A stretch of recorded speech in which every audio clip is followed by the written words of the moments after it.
welcome back to the Daily Rundown with me, Fiona Fox, and the lovely Cal Doughty, and the very lovely Loz Kays with me as well, doing a great job of helping me through the news tonight. Now, teachers are to be asked to submit challenging GCSE and A-level exam questions by a key exam board. Cambridge Assessment, which owns OCR, hopes for millions of questions, with the best appearing on exam papers in England within the next 5 years. OCR would check all questions to see that they are of the right standard, but there are concerns that these crowdsourced exam questions could give some pupils an unfair advantage. School leaders and assessment experts have welcomed the idea of an online question bank for teachers. What do you think of this? I mean, I don't know, would it be better for students if teachers are able to have a say in exam questions, do you think? They're teachers. I think teachers themselves getting to have a say in things is always good, because they're the ones doing the teaching. That's always great. But I think right now the exam board is essentially just throwing darts at a board and hoping that one of them will like reinvigorate the whole exam grading system and everything, process everything. Like they keep saying either it's too easy or it's too hard, and they can never really quite decide. I just think it's all a bit broken. So sure, teachers can submit questions because they're like, oh, the kids will react well to this, but it will still only be a subsection of children that react to it. Some children just don't do well in exams because that's not how they learn, and that's not how they should be tested. You're giving people you're basically asking people to remember things. Memory tests, really, a lot of people. Is pretty much what exams are. And unless teachers are going to start suggesting things which actually make you think and make you use your brain at the exam and not have to necessarily rely on just remembering a bunch of knowledge, then that'd be great. But if that's not happening, then it's still just a broken system. It's the exact same thing. Just as you said, throwing darts. I like that. I'm struggling to see what the actual point is. To be honest, is that I think absolutely put foreground teachers in education, but. What is it? Do you get paid per question? It's like, is it just a cheap way of getting loads more questions? I need to see the sort of details of the proposal. I think the attitude is because teachers are the ones that do the teaching, and the exam boards are these people that don't necessarily even see children face to face and see how they learn and how they're doing these days. They only have what they've been taught themselves. With teachers, the ones doing the teaching, the idea is that they'll be the best ones to submit the questions because they know what works with children. And they're in the job at the moment. They're in the job at the moment, exactly. So they see what works for children right now. But it does feel like that this is just another attempt to sort of try and get hold of the kind of real concerns about the exam system, because also again, teachers themselves have been saying that there's even been kind of doubts about how kind of even believable the entire and unfair it is. It's also coming right down to that. But it's also, I don't know whether this fixes that or not, because also you still have to come back to how an exam board weights things. Yeah. But I think it's a sort of part of the symptom of something which is kind of more fundamentally broken, which is about how do we conceive what our curriculum is, what needs to be known, how we communicate that. Because ostensibly we have a national curriculum, but because now the way the school system is being put together in by this government, is that also that actually the national curriculum doesn't cover the entire nation. So it's that fundamentally sort of broken, really. It's also either have a national curriculum or not. It's also, but it's going back to, it seems like politicians want to fiddle with this every other year, and now also exam boards want to fiddle as well. But do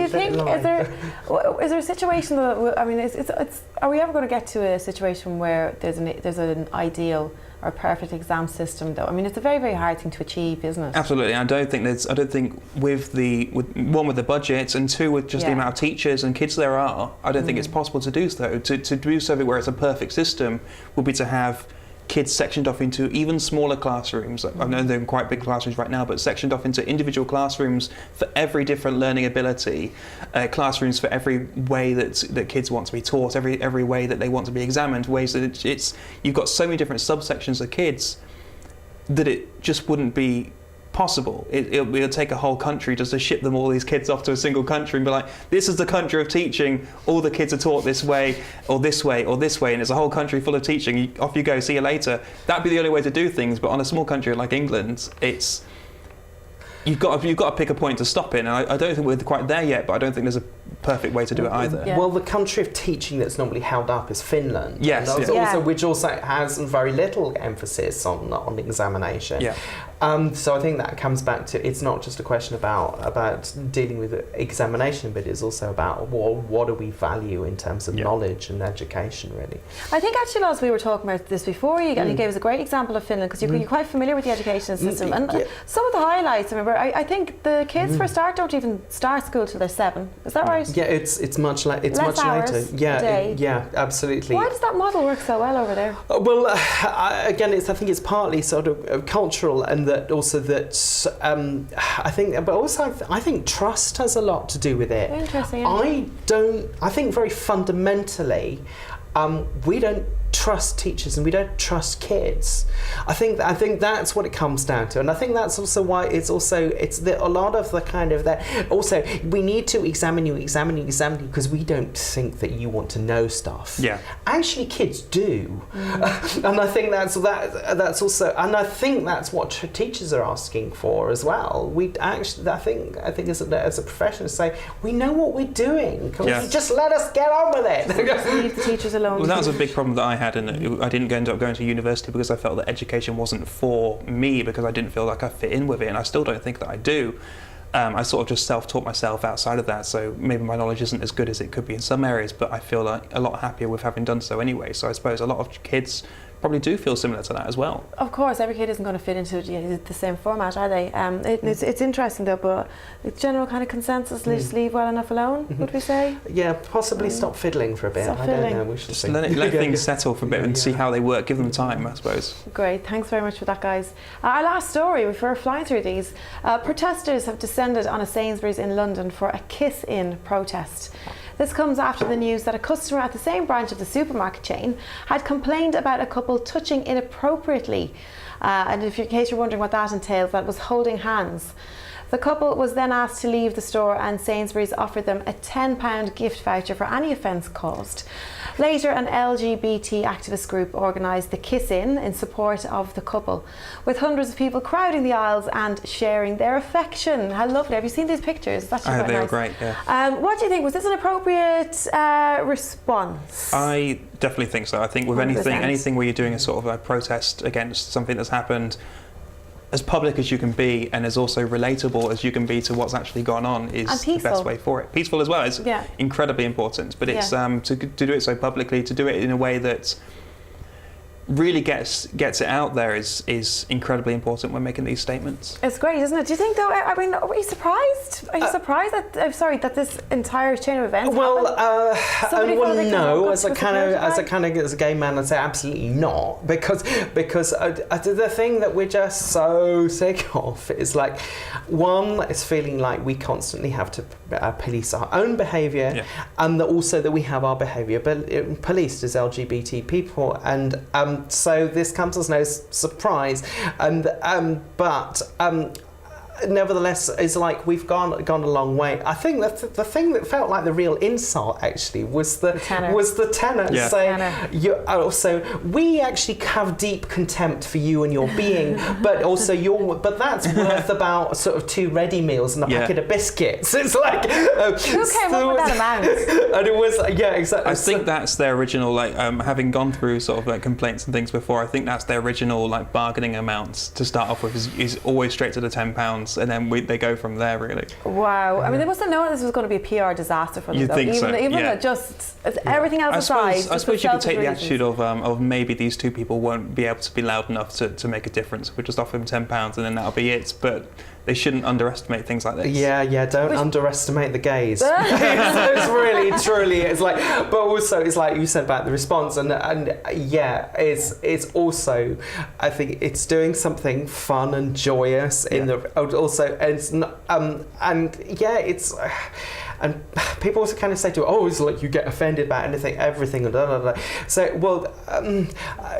we've had an experience that we don't think is acceptable. We're actually going to do something fun in response, and that actually is quite joyous. Which is and the ultimate, that's the to say, ultimate kind of smack in the face. Is to say, is also park the anger and also the disquiet and go, we'll do something kind of fun.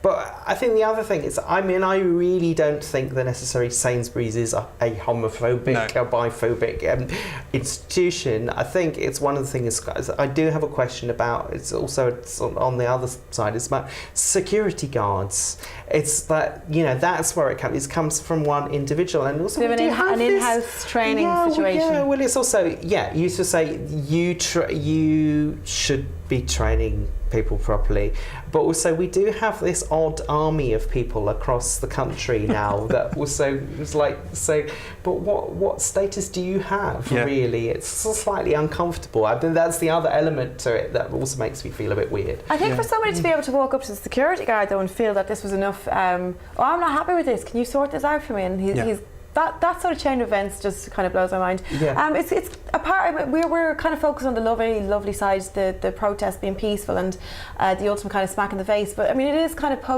not that long since the Florida shootings. No. It's quite depressing to think that this. Do you think that this can manifest in your your local shop?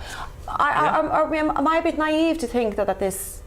To be so shocked by this story, would you say? Considering everything that's going on right now, I think it's not that shocking that there is still a lot of hate towards those sort of things, and it's depressing. It's incredibly depressing. I get very sad reading this sort of stuff. But it's about bringing your level of support and taking that shock and being like, no, you know what, guys, that's good that you're doing this, and speaking out about it as well. Like it's good that. That the LGBT community are making a stand and doing this protest, but everyone else needs to as well. Absolutely, so it's about taking that shock and being like, no, I stand with you guys. This is really good what you're doing. Yeah, absolutely. That's really important, and also across the board. And then that's actually really, really vital because we're all connected. Yeah. This isn't kind of separate from we all have to live together in this country and in our little bits of it and in the world. So that and also finding ways to do that. And I don't think it's too much to say also about some of the really horrendous events that we've seen this year. It's also that kind of terrible attitudes are part of that, and so we have to challenge that, but also shift it, and we have a responsibility to do so, I think, and we can do that all together, and I feel very positive though. I feel we can shift things around, and we have done so much. It has been a big step so far, More kissings. Yes. More kissings generally. Nice stuff. Thank you very much for that, gentlemen. We're going into our break now. When we come back, we're going to be telling you all about the erotic event of the year. You're not going to want to miss this one. See you soon.